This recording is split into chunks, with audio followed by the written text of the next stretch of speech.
এই মুহূর্তে যে খবরের দিকে নজর রাখবো, ঝাড়খণ্ডে বিপাকে চম্পাই সোরেন সরকার। এর আগে আমরা জানি হেমন্ত সোরেনকে ইতিমধ্যেই কিন্তু গ্রেপ্তার করেছে ইডি, তার বিরুদ্ধে আর্থিক তছরূপের অভিযোগ।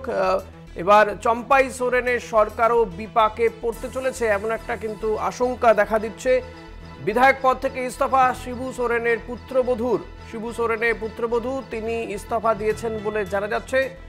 সীতা সোরেন তিনি ইস্তফা দিয়েছেন। ফলত তাহলে কি ঝাড়খণ্ডে চম্পাই সোরেনের সরকার বিপাকে পড়তে পারে? বিধায়ক পদ থেকে ইস্তফা দিয়েছেন শিবু সোরেনের পুত্রবধূ। চম্পাই সোরেনের সরকার কি বিপাকে পড়তে চলেছে ঝাড়খণ্ডে? লোকসভা নির্বাচনের আগে আবার একটি রাজ্যে, সেখানে রাজ্য সরকারের টালমাটাল পরিস্থিতি দেখব আমরা, এমন একটা আশঙ্কা কিন্তু দেখা দিচ্ছে। সীতা সোরেন, শিবু সোরেনের পুত্রবধূ, তিনি ইস্তফা দিয়েছেন বিধায়ক পদ থেকে। ফলত এমন একটা সম্ভাবনা কিন্তু দেখা যাচ্ছে যে সেখানে আবারও ঝাড়খণ্ডের সরকারে সেখানে আবার একটা টালমাটাল পরিস্থিতি সৃষ্টি হতে পারে। চম্পাই সোরেন সরকার তারা বিপাকে পড়তে পারেন। ঝাড়খণ্ডে বিপাকে পড়তে চলেছেন চম্পাই সোরেন সরকার।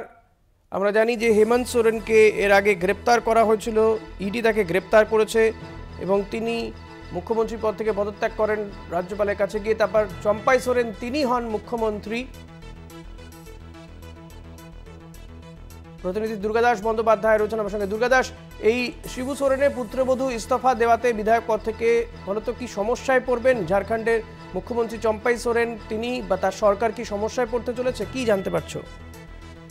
দেখো, তুমি জানো যে শিবু সোরেনের পুত্রবধূ আজকে লিখিতভাবে এই চম্পাই সোরেনের যে গভর্নমেন্ট রয়েছে সেখান থেকে তিনি পদত্যাগ করেছেন বিধায়ক হিসাবে।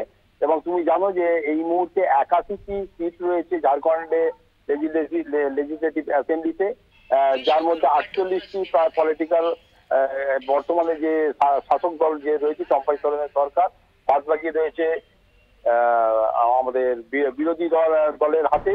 এবং বিরোধী দল অমর কুমার বাউরি সেখানকার লিডার অফ অপোজিশন।